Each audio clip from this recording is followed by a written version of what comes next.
Hoje vamos falar acerca da história de Jesus, que é uma história interessante, mas um tanto triste às vezes, em muitos sentidos. Aqui temos um pequeno mapa de onde Jesus passou a maior parte de sua vida. Ele esteve algum tempo no Egito, quando ele era pequeno, quando era bebê, mas a maioria das histórias acerca de Jesus se passa nesta área aqui, em cidades como Corazim, Canaã, Cafarnaum, Betsaida, todas estas, Nazaré. Esta é a área onde a maior parte dos seus ensinamentos aconteceu.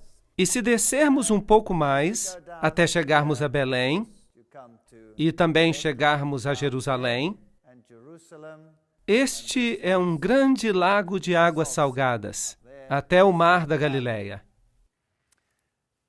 A história de Jesus é a história de alguém que era pastor, alguém que conduz o seu povo. Agora, no meu país, quando eu olho para um pastor, isso não faz muito sentido, porque um pastor no meu país não coloca suas ovelhas em primeiro lugar. De fato, eles têm cães para conduzir o rebanho, quando ele passa por uma porta ou um portão especial.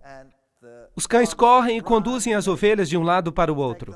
Eles as pressionam para que elas se juntem e, de fato, as ovelhas ficam um tanto aterrorizadas durante todo esse processo. Assim que ver um pastor que conduz as suas ovelhas é algo estranho para nós. Mas essa é uma ilustração típica do Oriente Médio, onde os pastores agem de forma diferente. O pastor guia as ovelhas. Vocês percebem aqui que todas estas ovelhas estão olhando para o pastor. E isso é totalmente diferente do que acontece na maioria dos outros países. Isso é típico do Oriente Médio, onde você tem o pastor e o seu pequeno rebanho ao redor. E percebemos que todas as ovelhas estão olhando para ele. É muito bonito. Eu gosto muito disso. E este pastor tinha o rosto tão enrugado que eu tive que tirar uma fotografia dele.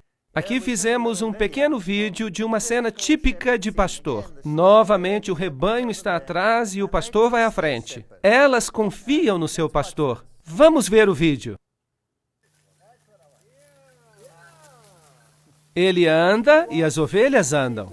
Não deixam que ele se distancie. Elas estão muito ligadas ao pastor. Esta é uma bela imagem. É assim que Jesus se descreve. Como um pastor, ele nos guia e nós o seguimos. A história de Jesus é a história mais impressionante que já aconteceu no universo. Infelizmente, em todos os lugares que visitamos no Oriente Médio, nós percebemos que esses lugares foram transformados em lugares sagrados. As pessoas creem que há alguma santidade nesses lugares.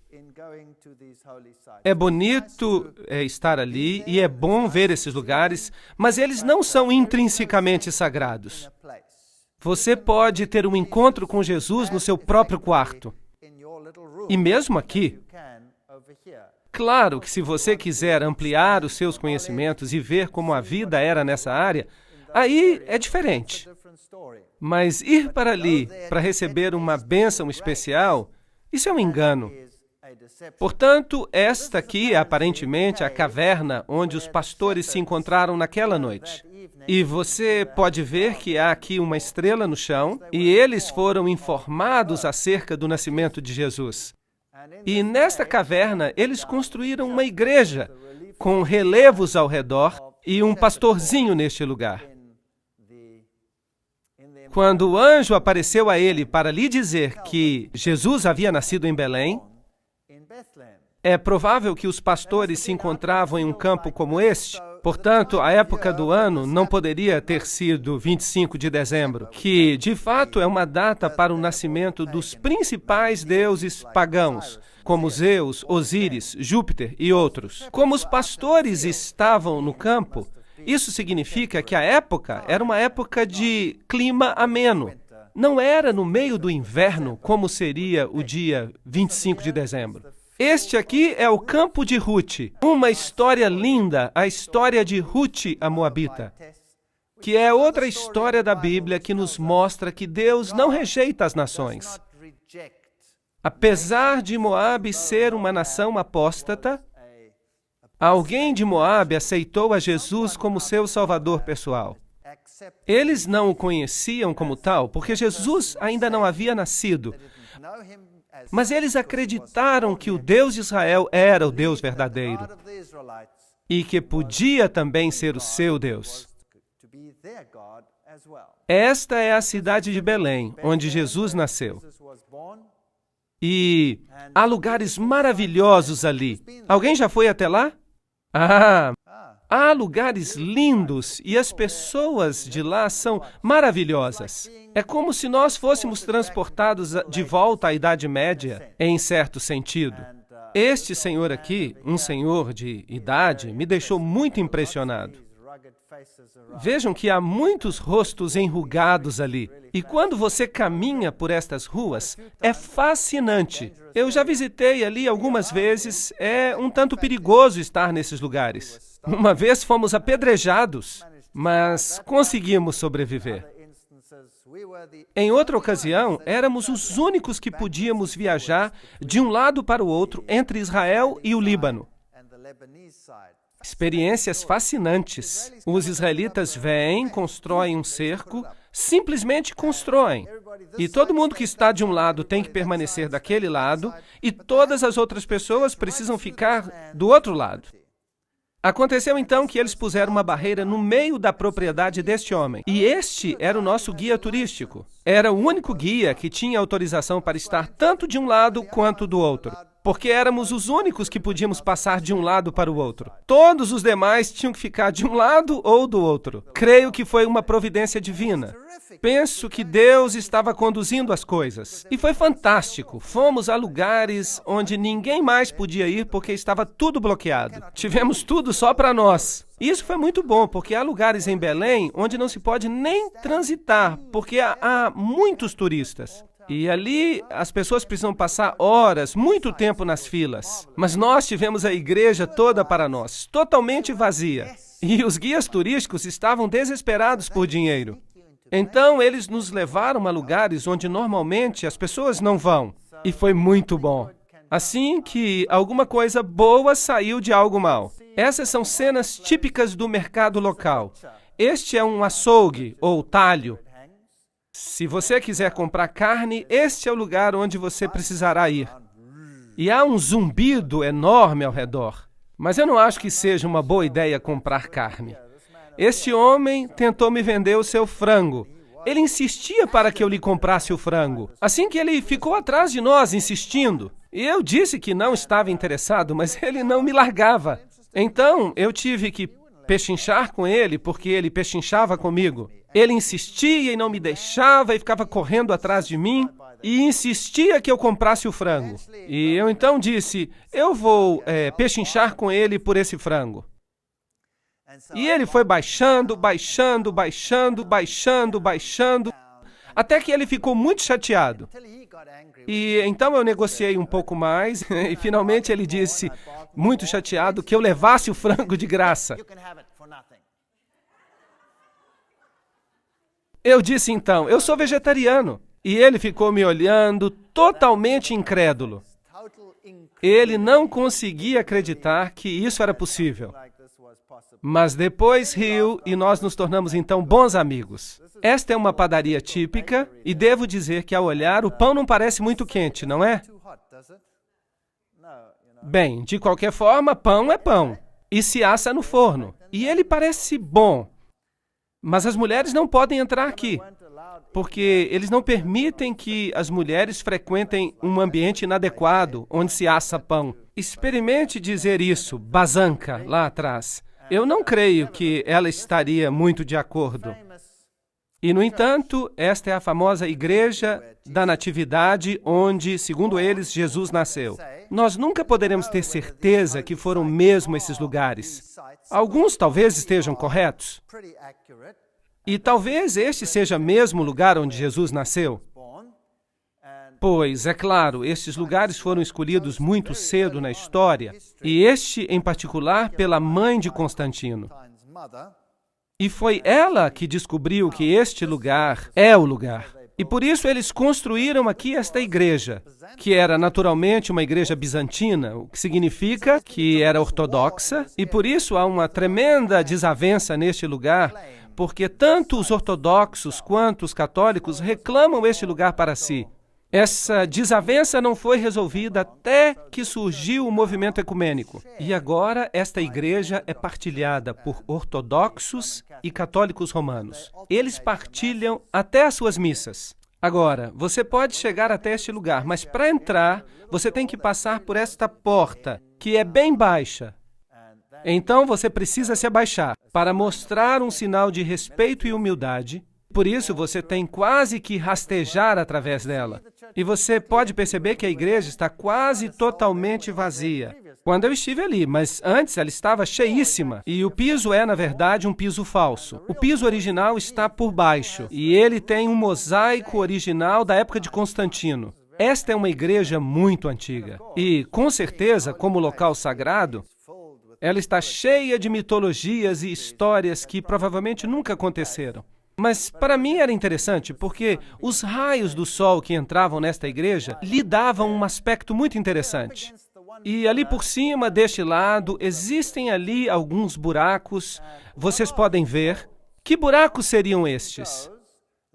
Há uma lenda que diz que Maria apareceu na igreja um dia e que ela fez o sinal da cruz com seus dedos e foi até a pilastra e fez estes buracos. E aqui estão o que dizem ser os dedos de Maria quando ela fez esses buracos, os furos. E as pessoas dizem que se você colocar os seus dedos nesses buracos, você vai receber uma bênção especial. E quando eu olhei para esses buracos, eu percebi que as arestas estavam bastante gastas. Eu acho que fizeram um péssimo trabalho ali. Se realmente fossem sinais divinos, ali as marcas seriam muito nítidas. Esse é o tipo de histórias que atrai as pessoas, e as pessoas ficam assombradas, e vocês também ficariam surpresos, porque as pessoas formam filas só para colocar os dedos ali. E as pessoas realmente creem que receberão uma bênção especial de Maria se colocarem os dedos ali. Agora, com certeza, a igreja anteriormente havia sido mais baixa. Eu lhes falei a respeito do piso inferior, que estava coberto por tábuas e que era consideravelmente mais baixo do que o piso atual. Dessa forma, se você quer ir até o local original onde dizem que Jesus nasceu, você tem que descer esses degraus e chegar até o sepulcro. E foi aparentemente neste ponto em que ele esteve, ali, neste mesmo lugar. Portanto, ainda nos dias de hoje, se você colocar a mão ali, você pode receber uma absolvição da Igreja Católica Romana. Isso significa que todos os seus pecados serão perdoados. E, de fato, você pode ter os seus pecados perdoados com 90 dias de antecedência. Então, se você está planejando fazer uma grande festa, é bom então ir ali e colocar a mão, sabendo que agora, por 3 meses, você pode fazer o que quiser. Muita farra. Isso é interessante. E por isso, nenhuma pergunta lhe será feita e você não vai receber nenhum castigo do céu. Agora, nós estivemos ali numa ocasião em que não havia ninguém, o que era surpreendente. Portanto, quando nós chegamos ali, na verdade, ninguém deveria estar ali. E essas pessoas ficaram muito surpresas, porque elas estavam ocupadas com seus rituais normais, e parece que interrompemos este ritual. E eles não ficaram nada felizes. Mas eu estava com uma máquina fotográfica e tirei uma foto. E vocês deveriam ter visto as fisionomias dessas pessoas. Eu vou mostrar uma foto que tiramos agora mesmo. E esta é uma missa ortodoxa na parte mais baixa, na parte subterrânea desta igreja, onde normalmente nós não deveríamos estar. Aqui estavam, e estavam vestidos com capuz negro. Até parecem membros da Ku Klux Klan, como monges. Os monges são monges ortodoxos, fazendo a sua missa particular. E aqui vemos o que aconteceu, algo que os deixou bastante irritados.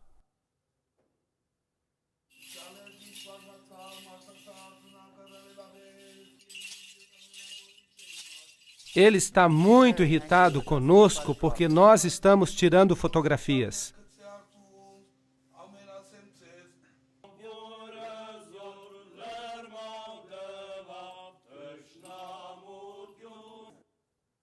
Agora, este outro homem ali, se ele nos pudesse matar com o olhar, nós já estaríamos mortos. Ele não parece nada amistoso. Bem, este é o tipo de ritual que acontece. Eu não sei que tipo de missa, mas é interessante. Depois, quando os ortodoxos saem, entram os católicos romanos e fazem a sua cerimônia. Aqui está um grupo de peregrinos, já num contexto católico romano. Aqui está uma senhora, e havia 3 cruzes diante dela, e o seu rosto está coberto. E dizem que é um bom lugar para ir se você quiser ser purificado de qualquer pecado, seja qual pecado for. Fora da igreja, eles têm uma estátua de Jerônimo, traduzindo as Escrituras, e há um crânio lá embaixo. Isto parece um pouco de ocultismo, com certeza. A questão da morte e dos ciclos da vida e da morte. E quanto mais nós descemos, mais perto nós chegamos do porão da igreja, que é uma gruta. É ali que dizem que Maria realmente deu à luz. Mas você também pode notar esses arcos triplos, que são um símbolo do paganismo. E se este foi um lugar pagão, eu não posso dizer. Mas ali há também crânios que as pessoas dizem que são os crânios dos bebês que Herodes matou. Eu, particularmente, não creio que sejam. Mas isso é o que se diz. E é por isso que eu fotografei o que eu via. Em uma certa ocasião, uma bomba explodiu no lugar onde eu havia estado poucos minutos antes. Então, é um lugar muito perigoso. Vejam outra gruta. E nessa gruta também há um santuário dedicado a Maria. Porque dizem que neste lugar é onde Maria amamentou o seu bebê. E eu não sei explicar as diferenças, mas a gruta onde Maria deu à luz é uma, e o lugar onde José esperava por ela dar à luz é outro. Tudo isso é muito interessante. E quando você chega a este lugar, ele é chamado de Santuário do Leito. E você chega ali e há uma outra igreja, uma igreja construída numa caverna, um símbolo pagão. E nas paredes nós percebemos estas manchas brancas que são certificadas por Roma, com o certificado do Papa, do papado, que é o leite que Maria esguichou contra as paredes. Sim, isto é muito grave. Quando ela estava amamentando a Jesus. Então, o guia que estava ali conosco, ele estava muito animado falando destes assuntos. E você pode receber uma unção especial com um certificado do Vaticano, dizendo que aquele de fato é o leite de Maria. Então, eu disse ao guia, você sabe, eu estive nas outras cavernas e há também manchas brancas similares nas outras paredes. Parecem que são depósitos de carbonato por causa da chuva. E ele me disse que sim. Nas outras cavernas, tudo bem, mas não nesta. Porque esta é a famosa Gruta do Leite. E se você continuar descendo, você chega até essas subcavernas. E ali você pode ver um ícone tríplice em cada uma delas. Isto é, de fato, uma lenda pagã. E quando Maria chega, ela toma o lugar de Ísis. Ísis era considerada a rainha da fertilidade. Afinal de contas, ela conseguiu dar à luz Horus, mesmo depois que seu marido morreu. Ela o reconstruiu. E aqui, se as pessoas tivessem problemas de fertilidade, elas podiam orar a Ísis, e isso resolveria os seus problemas de fertilidade. Se tivessem problemas para amamentar, então elas deveriam orar a Ísis, e logo depois o leite fluía. Isso é uma espécie de paganismo antigo, ressuscitado no cristianismo moderno nestes lugares. Jesus, é claro, sobreviveu ao massacre de Herodes. E a família desceu para o Egito. Portanto, a Bíblia nos diz que eles passaram algum tempo no Egito, tempo suficiente para o rapaz amadurecer, segundo o costume de Israel. Ele retornou do Egito e viveu em Nazaré. Isto é o que a Bíblia nos diz. Agora, se você for ao Egito, este é o lugar para o qual as pessoas pensam que a família santa veio. E ali também eles têm algumas imagens. Novamente, a Igreja Ortodoxa tem aqui alguns lugares que ela considera sagrados. E aqui está a história de José descendo com sua família para o Egito. E uma das igrejas mais famosas por aqui é a Igreja do Patriarcado Cópita, um mosteiro, a Igreja da Virgem Maria em Adawa, no Egito. E é uma igreja muito famosa. Há poucos anos, e eu me esqueci exatamente quantos anos faz, no fim dos anos 90 por aí, Maria teria aparecido. Teria havido aparições da Virgem neste lugar. E o mundo muçulmano ficou louco com isso. Com certeza não poderia ser Maria, porque a Bíblia não permite isso. No entanto, essas aparições aconteceram no patriarcado. E aqui você pode ver algumas das imagens, alguns dos símbolos da igreja. E isso aconteceu exatamente no domingo de Ramos, quando estávamos ali. Por isso, o patriarca está aqui com estas folhas de palmeira. E aqui também nesta igreja está representada a história da família santa para o Egito, a sua fuga. E eles acreditam que eles desceram ao longo do rio Nilo e permaneceram neste lugar especificamente. E é fascinante que esta igreja tem também um livro de milagres. E a igreja mantém um registro do que aconteceu. E segundo ela, este livro, que é muito pesado, desceu flutuando no Nilo. E sendo este um lugar sagrado, as pessoas aqui são muito fervorosas e elas anelam por receber essas bênçãos. Este é o livro que veio flutuando no Nilo e estava aberto em uma página específica. É muito interessante. Este aqui é o livro. Vocês estão vendo? Vou aproximar. Há um pequeno letreiro que diz o que aconteceu. E em que página estava aberto? É um livro encadernado com metal, mas eles dizem que ele não afundou, que ele flutuou. Eles dizem que é como o machado de Eliseu. E então dizem que a Bíblia flutuante veio na sexta-feira, dia 12 de março de 1967. Após uma manhã de liturgia, as pessoas notaram que havia um objeto flutuando na água. Estavam perto das margens e notaram que era uma Bíblia que estava flutuando nas águas. E estava aberta em Isaías 19:25. Bendito seja o Egito, meu povo. Apesar de estar encharcada com a água e muito pesada, ela estava à tona. E isso foi considerado um milagre pelo povo. Foi considerado glória para Deus e uma bênção para eles. Agora, o fascinante é que o texto de Isaías 19:25, claro que não diz apenas isso, e é um texto que fala sobre o tempo do fim.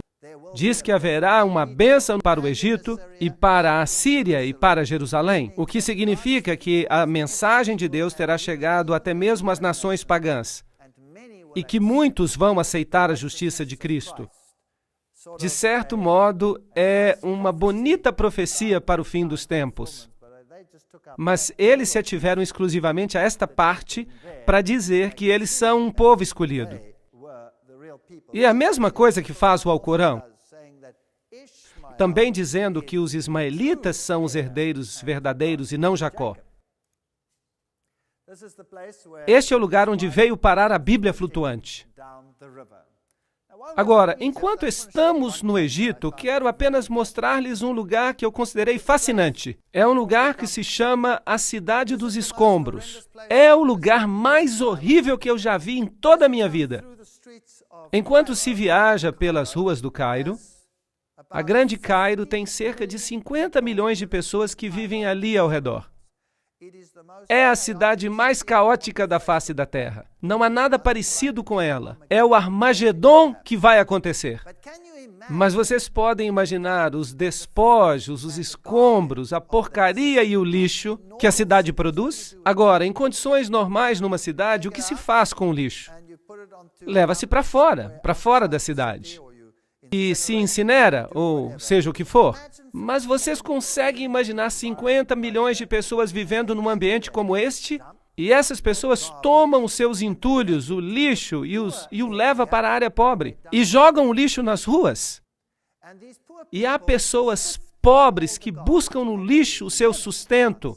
vivem no meio do lixo dentro da cidade. Há, de fato, uma cidade de lixo dentro da cidade. E se você tira fotografias, eles ficam muito aborrecidos. Por isso que as minhas fotos aqui não ficaram boas.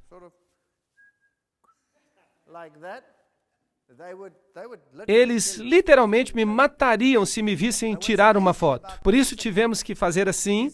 E é surpreendente que toda esta cidade, quando se cruza a cidade dos escombros, há um portal, e quando se passa este portal, de repente estamos num lugar completamente diferente. É espantoso. Esta aqui é quando se entra na cidade dos escombros, e esta é a forma como as pessoas vivem ali. Não dá nem para imaginar. O meu coração realmente ficou condoído. Que estão lugares cheios de lixo. Eles vivem aí. Este é o seu lar. E eles vivem no meio do lixo, sua casa é de lixo. Aqui dá para ver os caminhões de lixo entrando, há centenas. Há um engarrafamento inacreditável. É tudo lixo e o cheiro é insuportável. Nós atravessamos toda a cidade, mas eu não toquei em nada. E ainda assim, eu tive uma inflamação na gengiva. E todo o resto da nossa equipe teve diarreia. Só de passar por este lugar, que é um lugar incrível. Os germes que existem ali são assassinos. As pessoas precisam ter um sistema imunológico de primeira qualidade. Aqui dá para ver os engarrafamentos, bem como o lixo e a porcaria por toda parte. As imagens não são muito boas. Estão um pouco tremidas porque eu tinha que tirá-las de forma discreta. Aqui está um burro levando uma carga de lixo para despejar na cidade. E aqui há alguém tomando chá no meio do lixo, como se pode ver. E aqui está um lixo que foi selecionado. Provavelmente ele vale alguma coisa. As crianças caminham no meio do lixo. Vocês podem acreditar, é algo horrível. Eu queria tirar essas crianças daí, colocando-as num ambiente limpo. É chocante. As lojas, aqui está o lixo e aqui está a loja. E quando se passa por este portal, de repente você chega a um mundo diferente. Simplesmente, assim, é maravilhosamente limpo. E aí está uma pequena igreja ortodoxa, esculpida na rocha, e tudo ao redor é feito de rocha sólida. Esta pequena igreja ortodoxa é inacreditável. É a igreja do Santo Bola.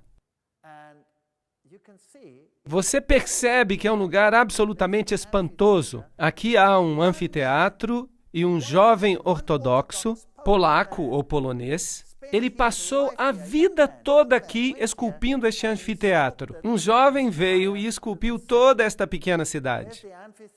E aqui está o anfiteatro que ele esculpiu, provavelmente com a ajuda do ambiente. E este é o homem. Ele fez todo o trabalho que você viu. É incrível. Todas as paredes desta cidade foram esculpidas com a história de Jesus. No meio do mundo muçulmano, você passa por uma cidade de escombros e lixo e, de repente, você chega a este lugar limpo e bonito, com esta pequena capela. E a história de Jesus está escrita nas paredes. Jesus e os pastores por aqui. O momento do seu nascimento é retratado ali. A história do nascimento toda esculpida em rocha sólida. Eu sou o bom pastor escrito em rocha sólida. As histórias da Bíblia, a caminhada sobre as águas, a mulher do poço, por exemplo. E estas são esculturas enormes. Apenas para lhe dar uma ideia, esta é uma encarpa de rocha. Uma parede de rocha com esculturas lavradas nela. Cada grande pedra foi transformada em uma obra de arte. Jesus, esta é a história de Lázaro, sua saída do túmulo. Esta é a história de Jesus, sua saída do próprio túmulo. E você percebe como são grandes. Esta é uma fachada enorme, onde ele também trabalhou. E trabalhou em toda esta área. E virou uma história linda de Jesus. Vamos nos aproximar um pouco mais. Enquanto ele estava nos abençoando, então ele subiu ao céu e a imagem seguinte, percebemos o Filho do Homem vindo nas nuvens com grande glória. Um homem transformou esta área num espaço de esperança. Fiquei muito impressionado e é isso mesmo que o mundo é. Você passa por este mundo que é representado pela cidade de escombros, e enquanto você passa pelos escombros, a única esperança que você pode ter é chegar do outro lado, e a única esperança para chegar ao outro lado é a história de Jesus. Vou ver o Filho do Homem vindo nas nuvens com poder e grande glória, e então não haverá mais cidades de escombros. A história de Jesus é provavelmente a história mais angustiante que já foi contada. Sei que muitos filmes já foram feitos, e mesmo este último filme que foi feito não pode sequer delinear aquilo que Jesus passou. Quando eu voltei a Jerusalém, Jerusalém é hoje uma cidade totalmente diferente. É uma cidade de peregrinações. Milhares de pessoas peregrinam até ali. Aqui está um grupo de freiras fazendo uma peregrinação atrás da cruz, e as pessoas estão cheias de uma espécie de euforia. Elas experimentam a euforia de estar nesses lugares. Mas se o lugar toma o lugar de Jesus, isso é um problema. Este é o Muro das Lamentações, e lá está a famosa mesquita na rocha, ao fundo. Este é o Muro das Lamentações, e não faz parte do templo original, senão que é parte do corte exterior do templo. Ao subir as escadas, pode-se ir a esta área hoje. Ninguém está autorizado a entrar ali. Esta é uma réplica do templo como ele seria, uma coluna enorme que faria parte do templo, e ela nos dá uma ideia do tamanho original do templo. Ela nunca foi utilizada porque havia uma rachadura nela. E esta é provavelmente uma réplica do menorá no tamanho normal. Esta aqui fizeram no caso de restaurarem o templo. Então, os judeus estão aqui no Muro das Lamentações, e você pode notar que estas cartas presas aqui no muro, esses papéis, as pessoas têm que vir, e elas vêm e escrevem pequenas cartas com seus sonhos, e em seguida os depositam ali. Aqui temos um vídeo curto.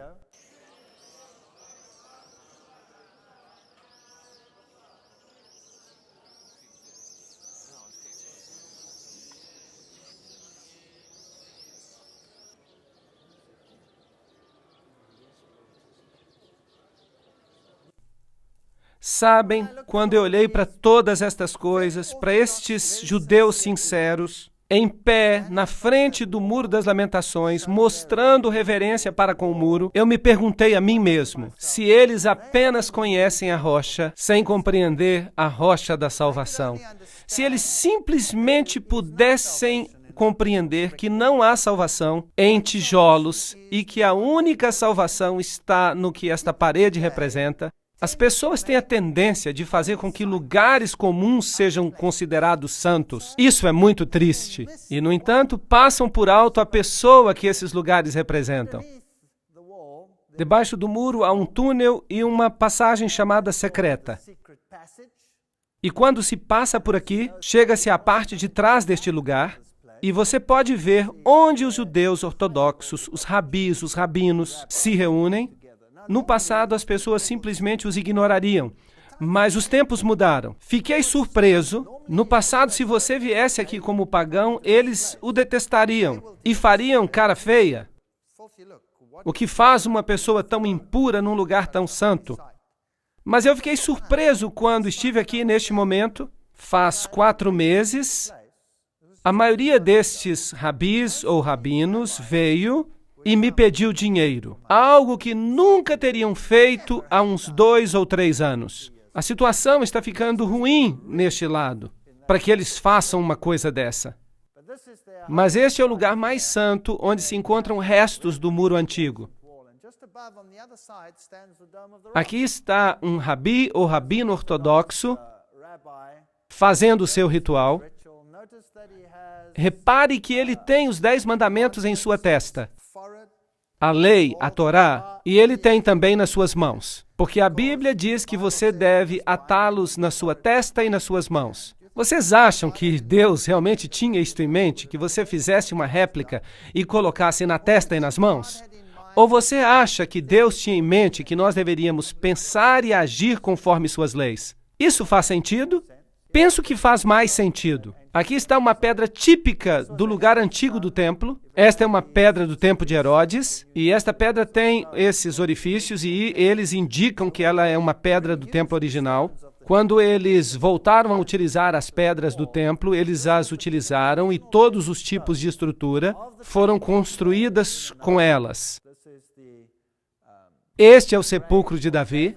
E da mesma forma como nos lugares católicos, só que aqui quem visita mais são os judeus. Este é o lugar onde Jesus foi batizado, e é aqui, na verdade, que a história começa. A história diz que quando Jesus foi batizado, a voz de Deus foi ouvida, dizendo: "Este é o Filho amado em quem me comprazo." E a partir daí, a Bíblia nos diz que Jesus foi levado ao deserto para ser tentado. E Mateus capítulo 4, versículo 2 diz: "E tendo jejuado 40 dias e 40 noites, teve fome. Se tu és o Filho de Deus, manda que estas pedras se transformem em pães", disse Satanás. É uma declaração interessante. Se tu és o Filho de Deus, primeiramente há uma pergunta com dúvida sobre a autenticidade de Deus, e da palavra de Deus, e do Filho de Deus e sua veracidade. E então ele o desafia a ordenar que as pedras se transformem em pães. Mas Jesus respondeu: "Está escrito, nem só de pão viverá o homem, mas de toda palavra que sai da boca de Deus." Claro que é necessário uma boa versão, uma versão fiel como a King James em inglês para ler, senão não vai ser a mesma coisa. Mas isso é outra história. Nem só de pão viverá o homem, mas de toda palavra que sai da boca de Deus. Agora, pensemos nas tentações e pensemos que não foram tentações tão grandes assim. Mas de fato foram, porque nessas tentações Jesus foi tentado em todas as condições peculiares ao ser humano. A primeira coisa que Adão e Eva fizeram foi comer da árvore do bem e do mal. Em outras palavras, o apetite. Era bom comer, mas foi um de seus problemas. E nele Jesus triunfou depois de jejuar 40 dias e 40 noites, onde Adão e Eva falharam, apesar de todo o esplendor e luxo que tinham, conquistando o apetite e conquistando a dúvida. Se tu és o Filho de Deus, Deus realmente disse isto. Portanto, aqui Jesus vence o pecado da dúvida, e ele venceu o pecado do apetite humano, e também a paixão. Tudo de uma vez só. E a tentação deve ter sido muito pior do que a tentação de Adão e Eva. Este é o lugar mais alto do muro antigo. Não temos, de fato, o templo que deveria estar mais ou menos aqui. Portanto, originalmente, o diabo deve tê-lo trazido a algum lugar por aqui, onde está o muro, e ele o convidou para que ele se jogasse daqui abaixo. Vamos a este lugar aqui para termos uma noção da altura. E a segunda tentação é: se tu és o Filho de Deus, novamente a mesma declaração, pergunta duvidosa, lança-te daqui abaixo, porque está escrito que aos seus anjos dará ordens a teu respeito, e estenderei a minha mão para que não tropeces em pedra alguma. Respondeu-lhe Jesus: também está escrito, não tentarás o Senhor teu Deus. Esta é a segunda grande tentação do homem. E é uma realidade triste. Se escutamos as conferências anteriores, vamos compreender que este é o pecado que a maior parte da humanidade está cometendo. O pecado da presunção. Imaginem duas pessoas que estão tentando resolver uma crise que acontece do outro lado da estrada. E uma dessas pessoas atravessa e diz: eu sou filho de Deus e Deus vai me proteger. Atravessa para o outro lado da estrada. Mas outro vem e diz: Deus existe e há uma crise do outro lado. Ajuda-me a cruzar esta estrada. E ele corre para o outro lado da estrada. Os dois, pelos padrões externos, são absolutamente idênticos. Mas a diferença é que um age com presunção e o outro age com fé. Percebem como as duas coisas estão de fato muito próximas? Na cristandade moderna, no cristianismo moderno, A maioria das religiões está praticando a religião da presunção, a religião baseada na força, mas a fé é algo diferente. E Jesus poderia ter se atirado dali abaixo, porque isso é o que diz a Bíblia, mas está escrito: não se deve ser atrevido ou presunçoso. Na terceira tentação, o diabo transportou até um monte muito alto e lhe mostrou os reinos do mundo e a glória deles e disse: tudo isso te darei se prostrado me adorares. Agora, as pessoas dizem que certamente Jesus sabia que ele era Deus e queria ganhar essas coisas. Então, como é que Jesus poderia fazer isso? Mas isso não foi apenas uma pergunta simples que estamos vendo aqui, mas Satanás tinha Jesus completamente só e disse: vou te dar tudo, sem você ter que morrer, se pura e simplesmente você se ajoelhar. É claro que o pecado que tinha que ser vencido aqui é o pecado do amor ao mundo. Creio que a maioria das pessoas vai se perder por causa desta tentação em particular. Vai-te, Satanás, porque está escrito: só ao teu Deus adorarás e a ele servirás. O amor ao mundo não vai nos levar a lugar algum. Portanto, nessas três tentações, Jesus basicamente vence, por parte do homem, a maior parte das tentações que nós temos que encarar, de uma forma ou de outra. E em seguida, evidentemente, ele segue para o Mar da Galileia. E no caminho ali existe esta vila pitoresca e ela é chamada Mahalula. E esta é a única vila que se encontra no mundo inteiro onde se fala a língua aramaica. Ora, este é o idioma que Jesus falava e é muito bonito ir ali. É um lugar limpo e agradável, ortodoxo, em sua maior parte ortodoxo ou muçulmano. E eles falam aramaico. E as poucas crianças que moram ali também falam aramaico. Elas são muito rigorosas com o aramaico e soa muito bem. É agradável escutar. Ali estão alguns ortodoxos realizando um ritual neste lugar e nós lhes perguntamos se eles podiam orar o Pai Nosso para que pudéssemos ouvir como era a língua de Jesus. E eu vou partilhar isso com vocês.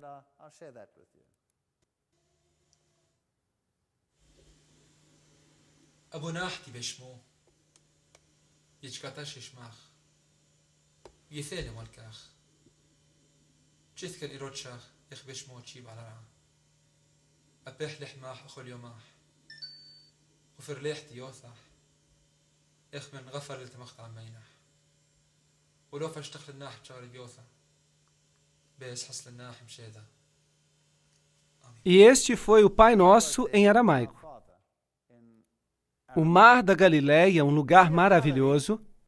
Este é supostamente um dos lugares, porque não é o único, um dos lugares onde as bodas de Caná podem ter ocorrido. E vejam aqueles jarros ali. É como se você estivesse vendo os jarros originais. Como este. Este era o jarro de pedra áspera, onde primeiramente eles esvaziavam os líquidos e logo os guardavam nos jarros de barro. Esta é a cidade de Jesus. Este é o lugar onde realmente Jesus realizou a maior parte da sua obra e onde fez a maior parte das suas pregações. A cidade de Cafarnaum. E eu vou levá-los até lá na próxima parte.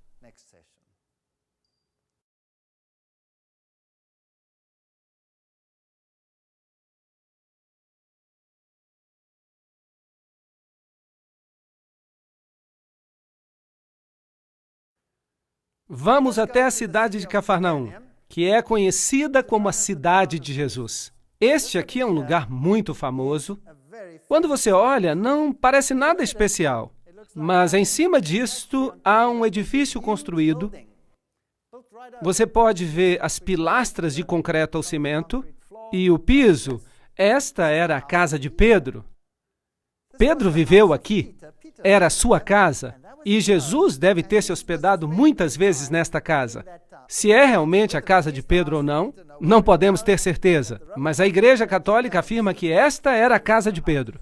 E se você quer ver o que foi construído em cima, aqui está uma estrutura enorme de concreto ou cimento que permanece sobre as pilastras da casa de Pedro. E diz ali Beato Pedro Apóstolo. Este é o lugar onde Pedro viveu. Pedro, naturalmente, significa rocha pequena, pequena pedra, e Roma construiu a sua igreja sobre esta pedra. E ali está uma estátua de Pedro, do lado de fora, com um peixe do seu lado, e esta é a estátua gigante de Pedro. É enorme. Esta é uma história fascinante, porque Simão era também o nome de Simão o Mago, e Simão Mago, de acordo com Aleph Levi, se tornou em Petra. Pedro, que se tornou a base de todo este sistema. E, em outras palavras, ele se tornou uma espécie de sumo sacerdote. O sumo sacerdote dos imperadores romanos. Se eles estão aqui honrando a Pedro, o apóstolo, é muito duvidoso. Talvez eles estejam honrando mesmo a Simão, o feiticeiro, o bruxo, o ocultista. Mas a igreja construiu esse edifício enorme sobre a casa de Pedro. E ao pé da estátua você pode ver símbolos de peixes e todas estas coisas, e eles dizem que este é Pedro, o apóstolo. Um pouco mais longe, à distância, há uma sinagoga. Portanto, aqui há um enorme edifício de cimento ou concreto, com esta enorme estátua de Pedro, e quando atravessamos a estrada, há uma sinagoga remanescente, provavelmente a sinagoga onde Jesus mais ensinou. E há ali uma placa enferrujada que diz, século I, a sinagoga branca, a sinagoga de Jesus. Sabem, se eu fosse construir um edifício cristão grande, não seria no lugar onde Jesus passou a maior parte do seu tempo. Porque construíram numa casa, que provavelmente é a casa de Pedro, não se tem certeza, talvez seja, porque as Escrituras dizem que quando eles saíram da sinagoga, foram até a casa de Pedro, e esta casa está em frente, é possível, mas talvez seja a casa do lado, quem sabe, mas é possível. Agora, esta é a sinagoga onde Jesus realmente ensinou. Aqui está uma outra pequena vila, assim que Cafarnaum era uma cidade e a outra era Corazim. E depois, então, temos o que resta de Corazim, não é muito. Algumas ruínas estão ali. Essas são as cidades que Jesus amaldiçoou. E Jesus disse que os milagres que tinham sido feitos nelas, se eles fossem feitos em Sodoma e Gomorra, e em Sidom, essas cidades teriam aceitado a mensagem. Mas vocês tiveram uma grande oportunidade. Jesus caminhou por essas cidades e não aceitaram. Aqui há um famoso lugar santo. Este é o lugar das bem-aventuranças. E quando se entra ali, é melhor estar devidamente vestido. Esta é a igreja das bem-aventuranças, um lugar muito famoso. E o Papa João Paulo II esteve ali 2 vezes. E aqui temos um conclave. E este é o campo. Este é o campo onde provavelmente Jesus pregou o seu primeiro sermão. Este é um sermão impressionante. Este é o sermão mais complicado, mais sublime que um dia a humanidade ouviu pregar. E a maioria das pessoas hoje menciona este sermão equivocadamente. Em extremos terríveis. As bem-aventuranças, Mateus 5, 3 a 10. Jesus começou dizendo, bem-aventurados os pobres. A palavra para bem-aventurado é makarios, que se refere a uma bênção celestial. Uma bênção que só pode vir de uma fonte divina. Que bênção enorme! E a palavra para pobre, em grego, é pitokos, que se refere a uma pobreza absoluta. Nada mais do que uma pobreza absoluta. Nem 2 moedas sequer. E ele começa o seu sermão, e os judeus estão sentados ali há centenas, à espera de que ele se anuncie como Messias. Que diga, eu sou o Messias. Vocês são o povo escolhido de Deus. E eu vim para livrar vocês do jugo romano. Vocês se levantarão e serão os maiores no reino dos céus. Era isso que eles esperavam.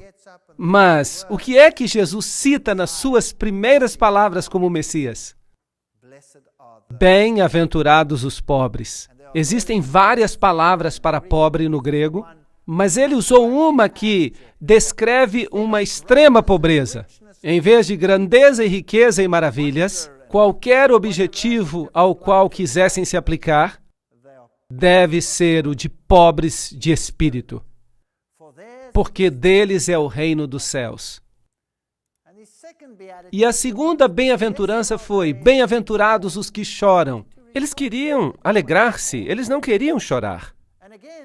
E a palavra para chorar, e há diversas palavras para chorar em grego, mas a palavra grega, penteo, significa chorar com absoluta tristeza. Como, por exemplo, a tristeza que você poderia ter ao perder um filho único. Esse é o tipo de dor. Bem-aventurados os que choram com este tipo de dor, porque eles serão consolados. Bem-aventurados os mansos, porque herdarão a terra. Esta é uma mansidão de humildade, que não é possível descrever em palavras humanas. E bem-aventurados os que têm fome e sede de justiça, porque eles serão fartos. E, novamente, a palavra fome é o tipo de fome que alguém sente depois de vaguear no deserto por dias e dias sem comida ou água. Este é o tipo de fome e o tipo de sede. O que Jesus está fazendo aqui? Ele estava tentando chocar o seu público. Estava tentando dizer algo diferente do que eles esperavam. O que ele estava querendo fazer aqui era lhes mostrar o caminho cristão. E é isso que ele está explicando.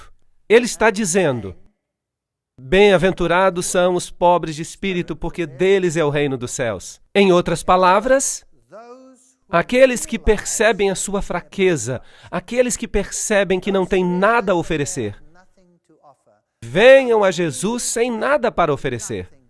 Eu não posso dizer: Senhor, eu tenho aqui um dinheirinho, eu posso comprar o meu caminho para o céu. Eu não tenho nada. Estou em pobreza absoluta. Não tenho nada a oferecer. Só uma vida manchada pelo pecado. Isso é tudo que eu tenho. Assim, eu preciso chegar ao ponto em que eu perceba a consciência de que sou pobre e não tenho nada a oferecer. Então, o próximo passo é abençoar os que choram, porque eles serão consolados. Não tenho apenas que perceber que não há nada que eu possa fazer como um indivíduo contaminado pelo pecado, mas devo experimentar a tristeza. Por quê? Pelo pecado. Devo experimentar uma tristeza pelo pecado e eu preciso olhar para o Filho de Deus. Devo sentir a tristeza, devo sentir o arrependimento e devo dizer: Senhor, perdoa-me. Lamento pelo que fiz.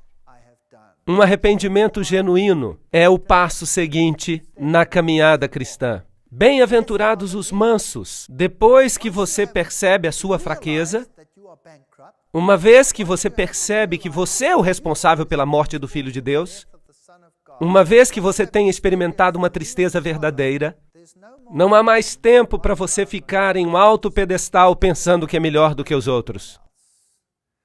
É hora de descer e experimentar a humildade. E saber que os outros e Deus são melhores do que você. É um caminho muito difícil para a humanidade viajar nele. É o contrário de todas as emoções humanas. Bem-aventurados os que têm fome e sede de justiça, porque serão fartos. A caminhada cristã não termina quando percebemos que somos pecadores, ou quando estamos tristes e humildes. Ela tem que continuar em um processo conhecido como santificação. Significa: Senhor, muda o meu caráter perverso. E Paulo diz: eu preciso crucificar o velho homem cada dia e devo pedir a Deus para me transformar. E eu tenho um modelo perfeito que é Jesus Cristo. Por isso devo dizer: Senhor, transforma-me à tua imagem, que eu possa realmente refletir a ti. Desejo ser como tu és e menos como eu. Porque realmente eu me encontro numa situação bastante lamentável. Esta é a caminhada cristã. Mas qual é o passo seguinte? Depois de fazer isso, então você poderá ser misericordioso, porque está escrito: alcançarão a misericórdia. Percebem? Nós temos a tendência de pensar que nós somos melhores do que os outros. E por isso nós nos tornamos críticos. Um dos maiores problemas da igreja é o senso crítico, não é verdade? Você sabe que aquela pessoa faz uma coisa ou outra e você sabe que aquele jovem está metido em drogas. Quer dizer, o que você esperava? Afinal de contas, os pais dele são assim ou assado? Em vez de você saciar a fome, olhando para si mesmo, olhe para você mesmo, veja quão miserável você é. Mas você pensa que eles são piores do que você. Por quê? Porque você não tem piedade e compaixão por eles. Do mesmo jeito que Deus teve piedade e compaixão de você. Não é isso do que se trata? Por isso Jesus diz que uma vez que você tenha chegado a esta estrada, uma vez que você tenha experimentado o arrependimento, uma vez que você tenha sentido tristeza pelos seus pecados, e uma vez que você tenha descido do seu pedestal, uma vez que você tenha pedido a Deus que o transforme e seja misericordioso, então você conseguirá ser misericordioso e ter compaixão daqueles que não tiveram a mesma oportunidade de compreender o que você compreendeu. Bem-aventurados os misericordiosos. E em seguida, bem-aventurados os puros de coração, porque eles verão a Deus. Lembro-me quando vim para esta igreja, eu vim do mundo. Eu era muito mundano, usava palavras ásperas. A universidade é muito dura e você tem que lutar para chegar ao topo. E a minha mente estava cheia de lixo.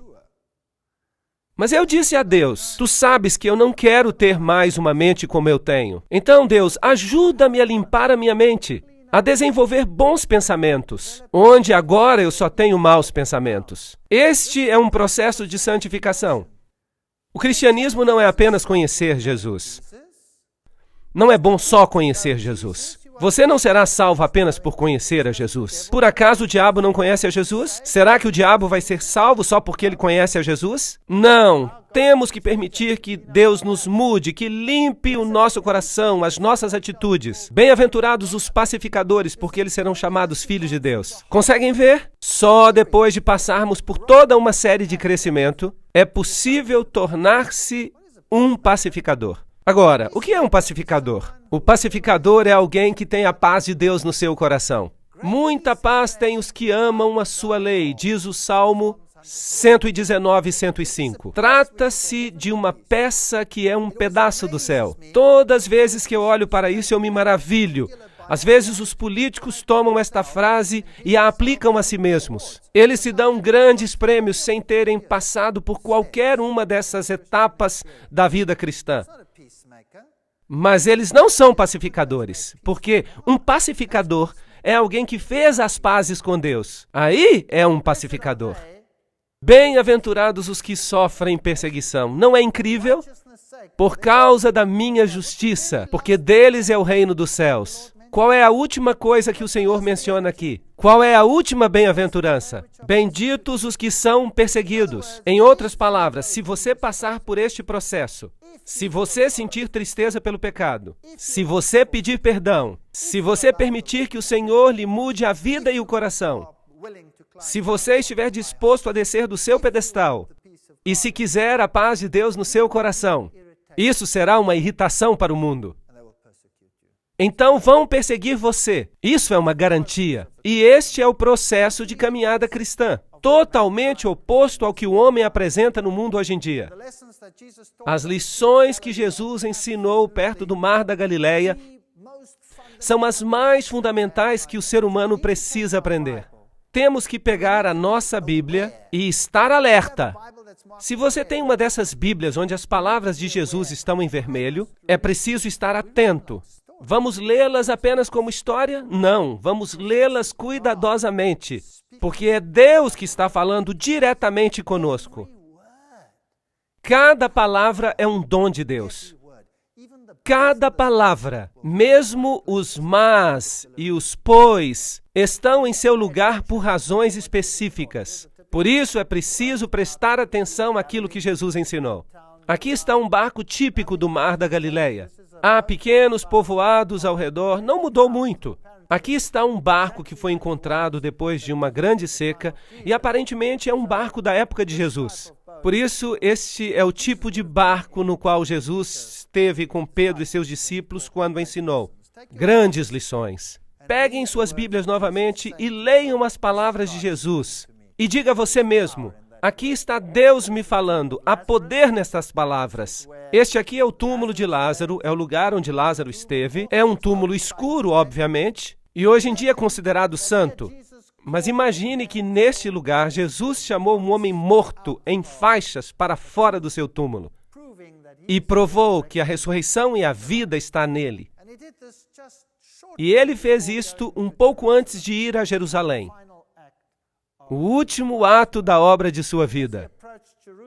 E enquanto ele se aproximava de Jerusalém, você pode imaginar o que se passava pela sua mente? Esta é a cidade de Jerusalém. E várias portas da cidade antiga ainda estão lá. Quando você desce esta colina, percebe aqui construída a Capela das Lágrimas. Foi construída com uma gota de lágrimas. E quando você entra na Capela das Lágrimas, ela tem esta pequena luz no topo. E há a figura de uma galinha, com a representação de uma mãe galinha que reúne os seus pintinhos. Porque Jesus disse, Jerusalém, Jerusalém, quantas vezes eu quis ajuntar os teus filhos, como a galinha ajunta os seus pintos debaixo das asas. Mas tu não quiseste. São palavras famosas de Jesus. Jerusalém, Jerusalém, que matas os profetas e apedrejam os que lhes são enviados. Quantas vezes eu quis te ajuntar como a galinha ajunta os seus pintos debaixo das asas, mas tu não quiseste. Nada mudou, o mundo continua a ser exatamente o mesmo. Este é o lugar onde ficava o templo antigamente, mas hoje há aqui a Mesquita da Rocha. Há um interessante detalhe arquitetônico aqui. Este é o portão de Damasco. E os arqueólogos querem nos fazer crer que a parede não está mais no mesmo lugar onde ela estava nos tempos antigos. Mas isto é muito significativo, porque os católicos romanos, eles têm no interior das muralhas o Gólgota. Mas a Bíblia diz que Jesus foi crucificado onde? Do lado de fora das muralhas. Agora, isto é muito significativo. Onde Jesus foi crucificado? No Gólgota católico ou fora da cidade? Agora, aqui há uma porta no topo e o que aconteceu aqui foi que um tubo se arrebentou e os judeus tiveram que escavar para escoar a água. E à medida que eles escavavam, eles foram descobrindo esta porta, que é a porta de Damasco.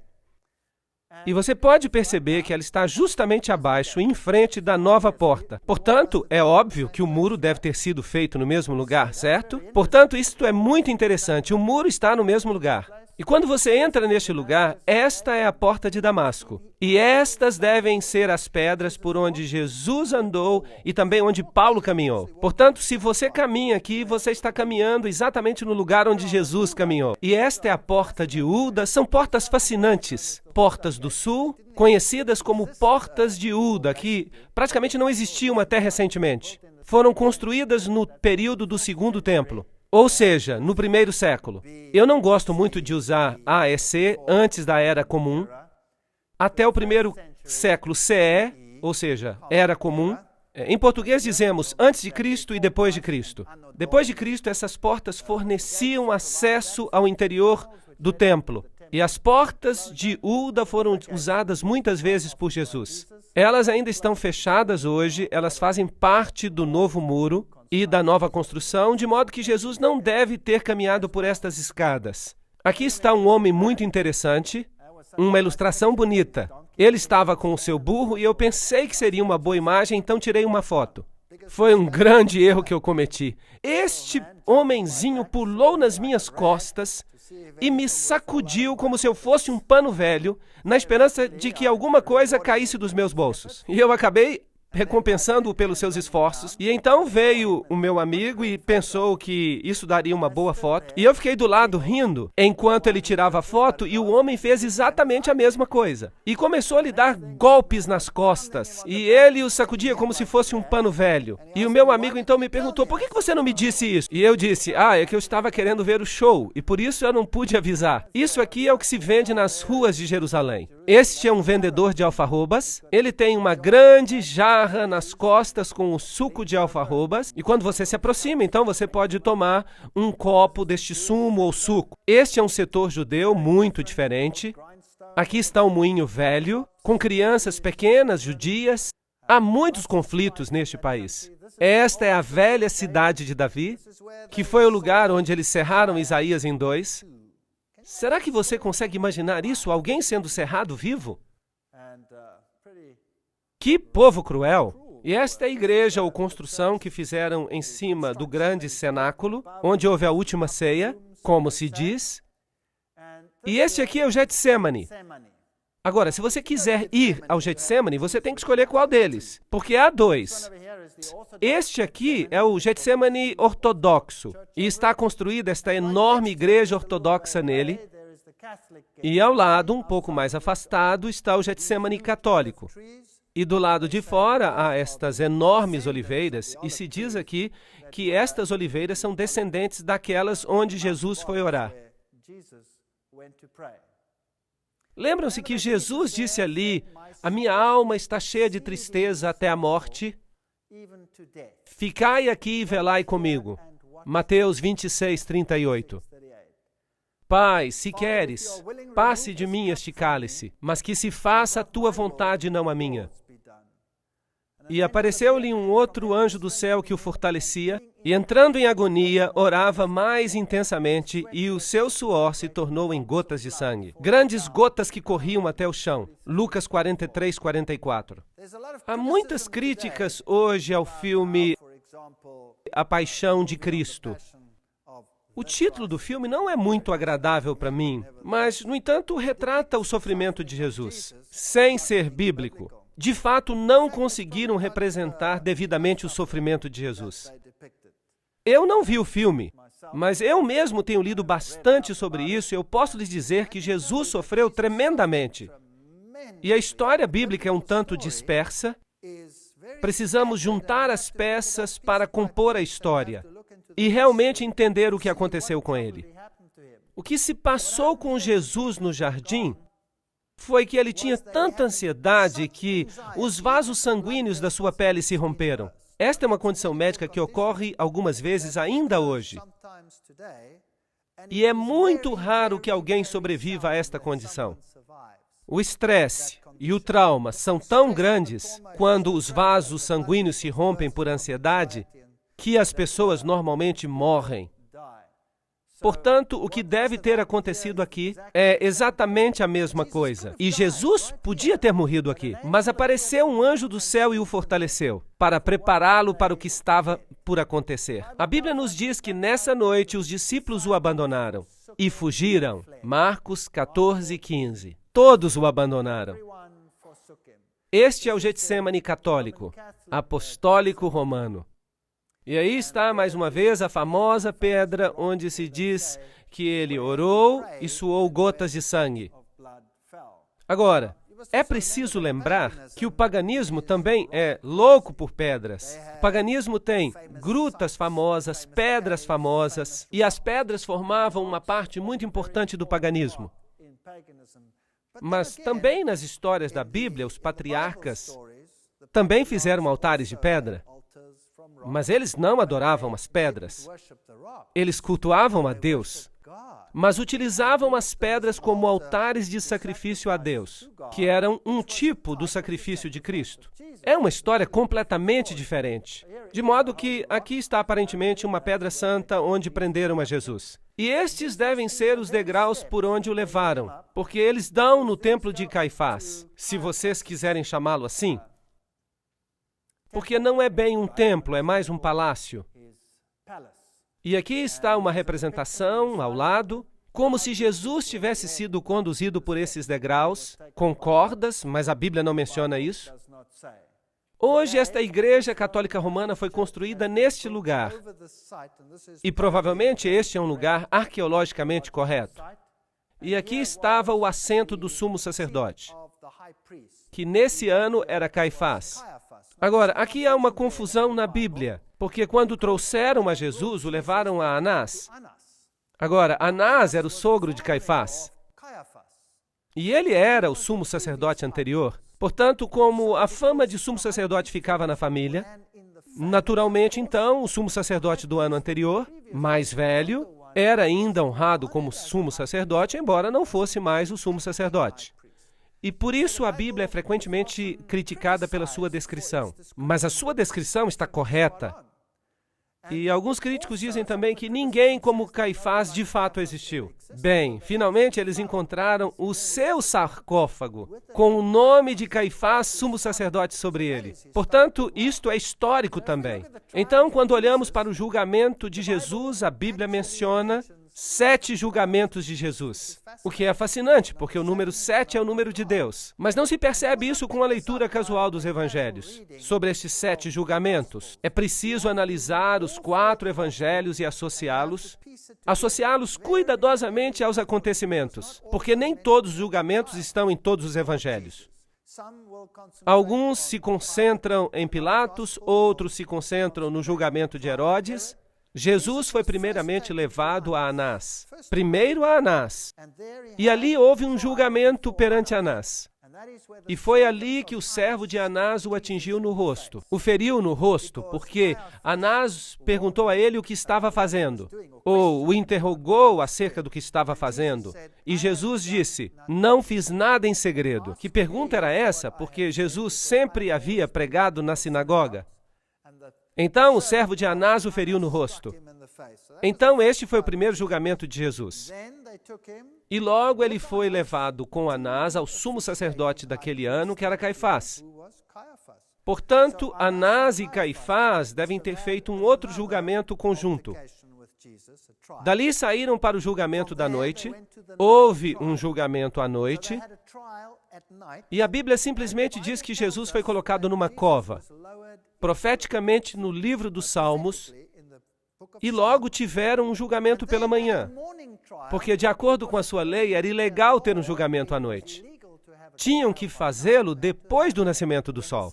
Portanto, houve um julgamento com Anás, houve um julgamento com Caifás e Anás, houve um julgamento à noite por parte do Sinédrio, e depois reuniram mais uma vez todo o Sinédrio e fizeram outro julgamento pela manhã. E então acharam que Jesus era culpado e o levaram em seguida a Pilatos. Pilatos fez a sua análise, mas não quis tomar a decisão sozinho. E por isso o enviou a Herodes. E Herodes fez um julgamento, mas tampouco quis decidir sozinho. E o enviou de volta a Pilatos. E houve então um julgamento final, quando Jesus foi entregue aos judeus para a crucifixão. 7 julgamentos ao todo. Portanto, este é o primeiro lugar onde Jesus esteve. Hoje, com certeza, é um lugar famoso, onde Pedro é novamente honrado. E Maria, com a imagem de uma deusa.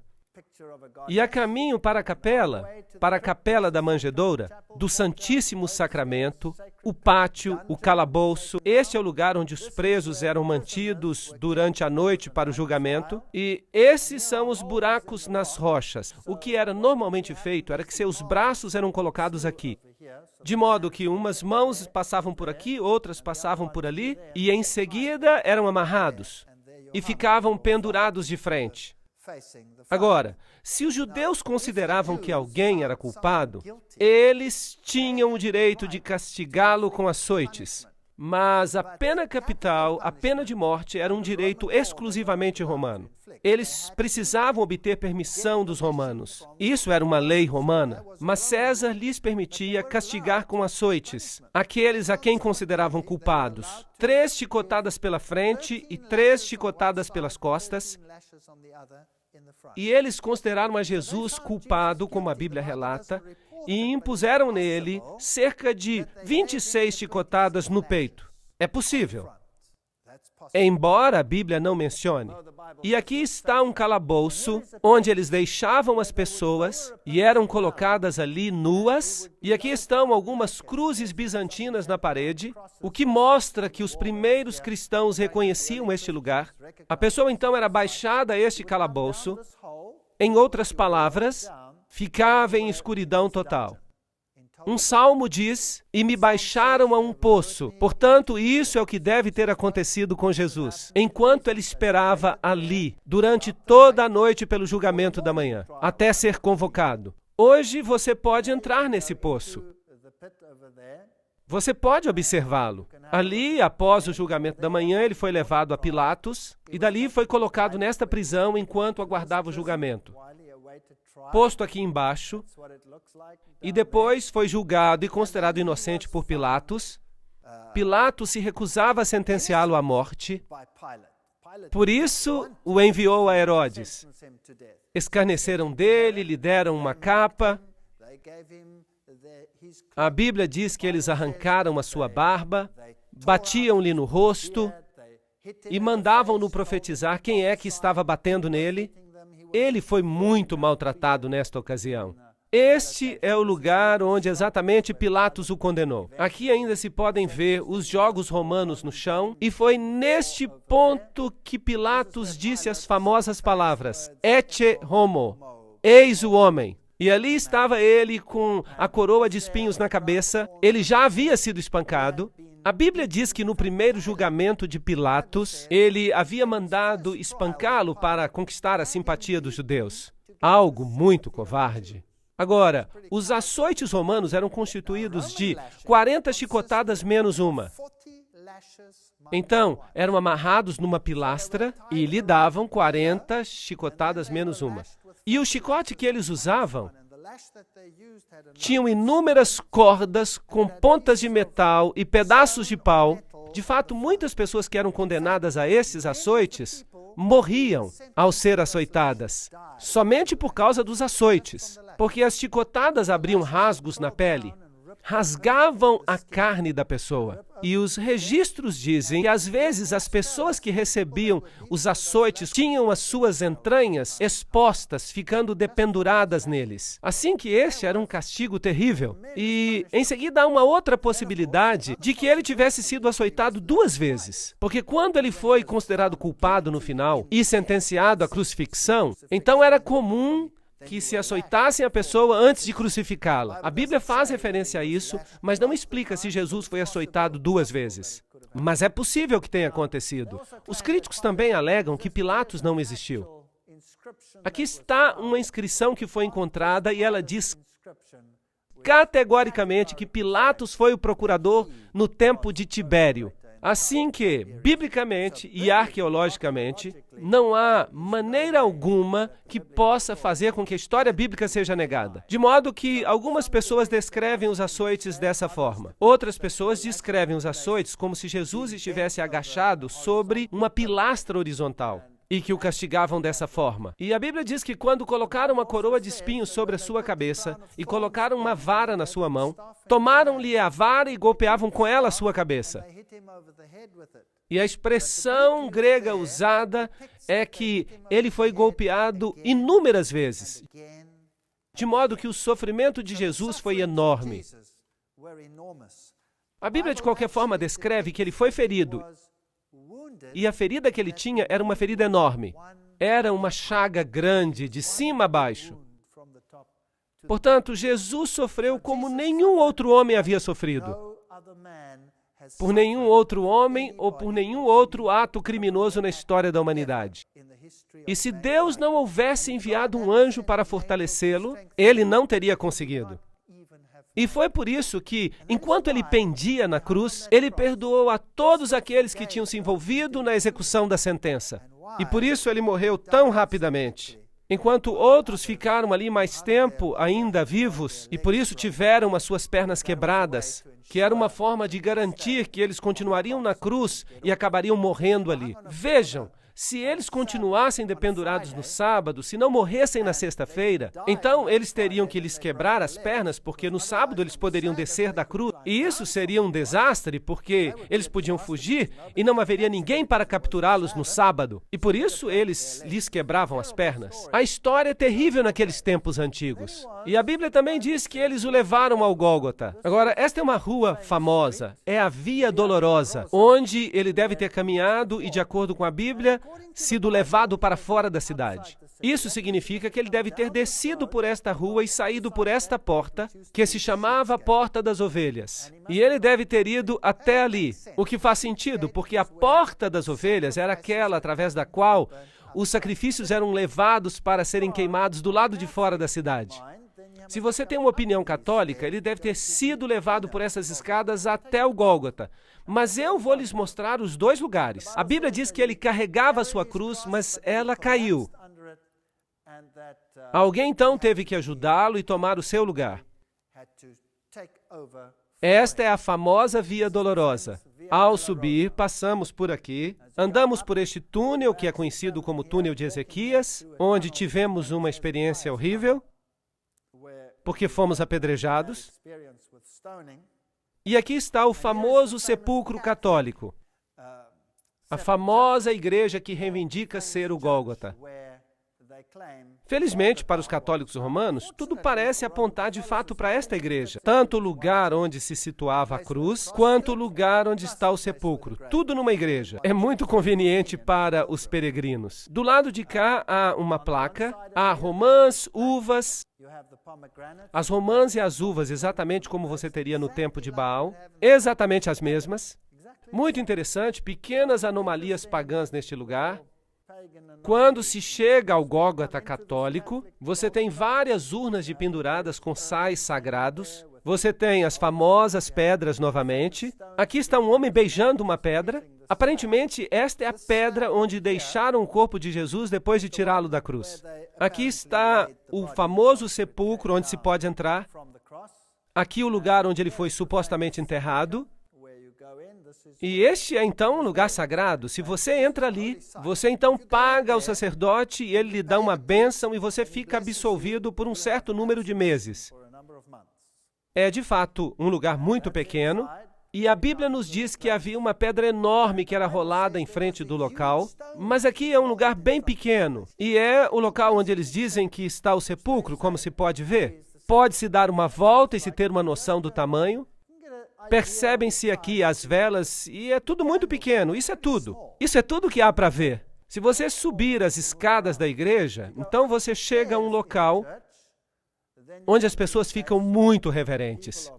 E aí estava o Gólgota. E eles têm todas essas estátuas de Jesus com Maria e as mulheres à volta e muitas outras, com ouro, prata e brilho.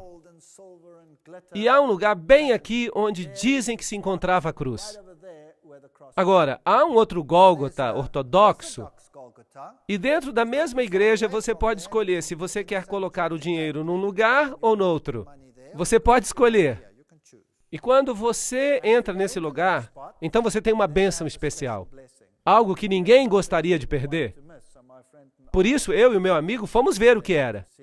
E aqui está uma pedra que eles dizem ser a pedra do Gólgota. Logo ali na igreja, eles dizem que esta é a caveira.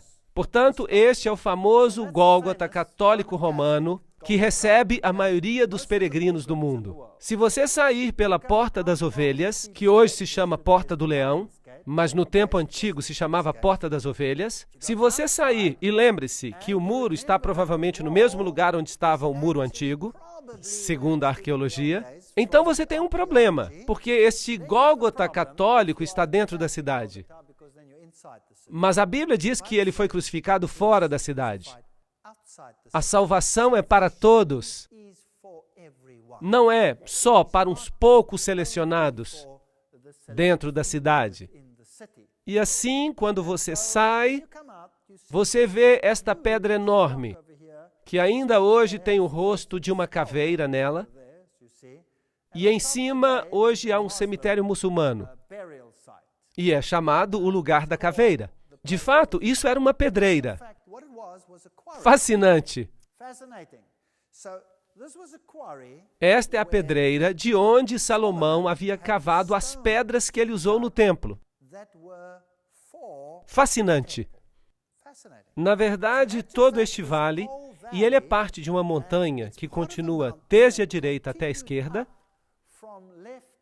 e que finalmente formou o monte onde estava o templo.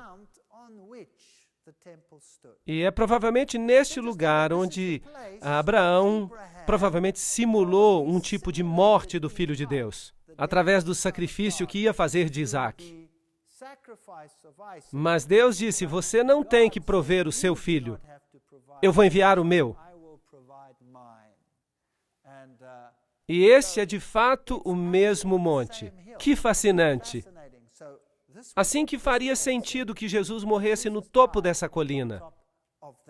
Deus é amor.